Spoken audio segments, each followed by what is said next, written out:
Hello, how are you today? Do you want to dive into a book that might just surprise you? Whether it becomes your next favorite or one you might skip? Let's find out what readers are saying about it. Des the Bookworm, who has 250 likes, says, "Well, hot dang. The sequel outdoes The Perfect Marriage. Absolutely exquisite. Just gripping. The storyline is darkly entertaining. I am loving all the angles and I seriously could not put it down. Get this on your list. Yesterday. Better than the first one. And there's another one to come after this one. Can't wait. Thank you to Blackstone Publishing for an ARC in exchange for my honest review." Niloufer Ozmekik, who has 168 likes, says, "I felt like this sequel to The Perfect Marriage was the author's way of making amends, tidying up the mess from book 1, closing the plot holes, and giving readers a more complete, satisfying experience. Good news. The police investigation this time around doesn't feel like a clumsy crime movie spoof.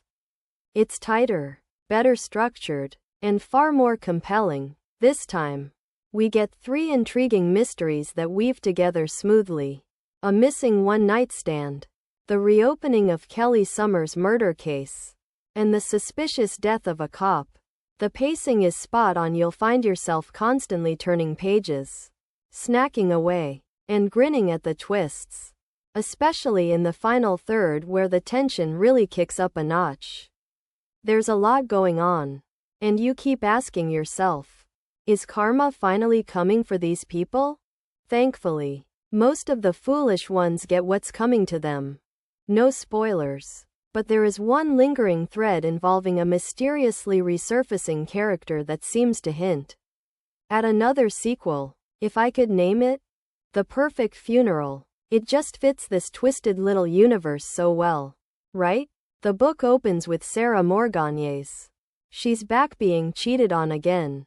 She's filing for divorce, demanding custody of her daughter Summer, while her husband Bob pleads that it was just a one-time thing. Seriously, what's wrong with these guys? Sarah's either a dream or a nightmare, possibly both. We already know what happened to her previous husband, Adam, who paid the ultimate price for cheating. If only had kept his pants zipped, maybe Sarah wouldn't have stabbed his mistress 37 times. Or was it 25? Numbers aren't my strength, but Sarah clearly keeps count. Anyway, moving on. Enter Ryan Stevens, the corrupt cop responsible for that disaster of an investigation from the first book. He's now arrested for a drunk driving incident that resulted in someone's death. Naturally, he calls his lawyer, and guess who walks in? That's right, Sarah Morgan. But just as things seem to settle, a shocking lab report leaks to the press, revealing Ryan's DNA at Kelly Summers' old crime scene.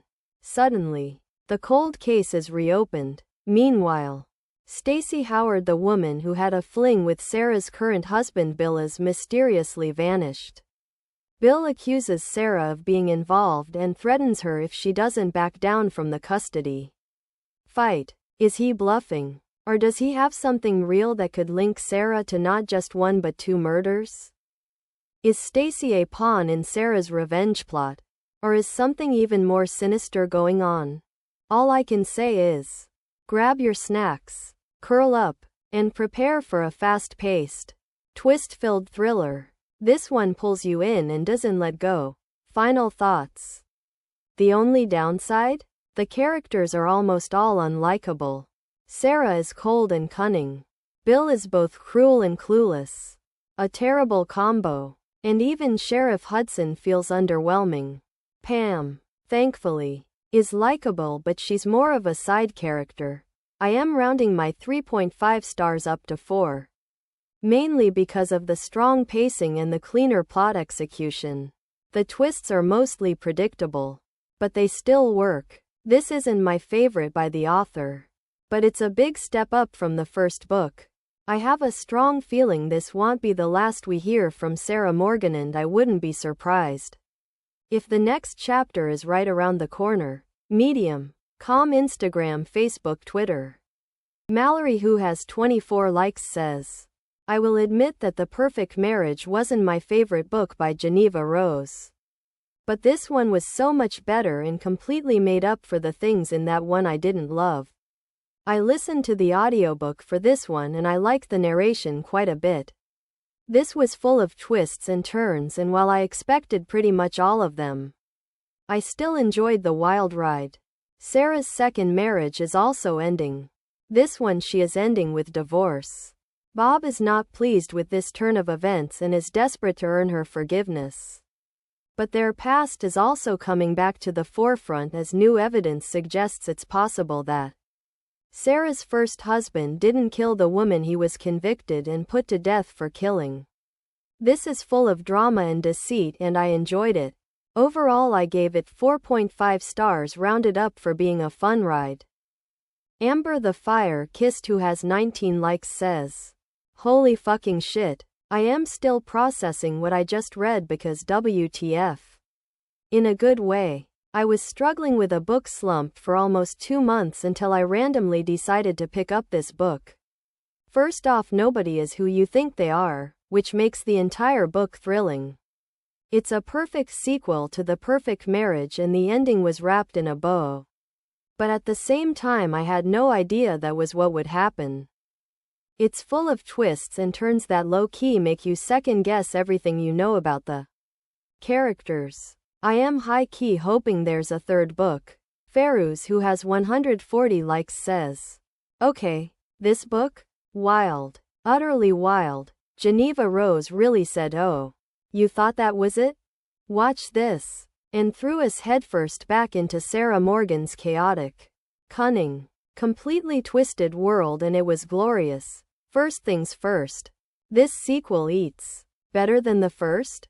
100% yes, and I say that as someone who didn't even love the first one. But this one? This one had me clapping, gasping, and side-eyeing everyone like who's playing who now. The drama. Sarah is back smarter, meaner, and more done with your crap than ever. And Bob? Sweet summer Bob? Boy, bye. He messed with the wrong woman. This wasn't a divorce. It was a full-on war, messy, savage, unhinged. And I loved every second. Twists? Yes. Mind games? Double yes. That moment where you think it's over but it's not. Iconic. And can we talk about the tone of this book? It's giving Gone Girl meets courtroom chaos and petty revenge, but with way more murder and razor-sharp shade. Also, the dialogue is lethal. So many one-liners I wanted to tattoo on my soul. Sarah is savage and I live for it. Yeah. It's over the top. Yeah. It's totally dramatic. But that's what makes it so addictive. I stayed up way too late inhaling this. Eyes wide, heart racing, and muttering what? Every 10 pages. This is not just a book. It's a vibe. It's a messy, blood-stained, secret-filled, don't trust anyone vibe. And honestly, I want more. Would I recommend?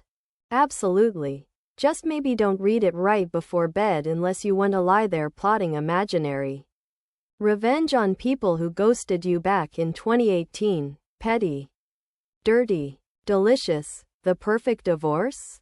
Nah. The perfect thriller? Maybe. Someone get me book 3 immediately. I am not done with Sarah. Not even close. Cue dramatic music and a slow, sinister smile. Final thoughts. Justice is messy. So is divorce. But damn, it makes for good reading. 10 out of 10 would get legally entangled again.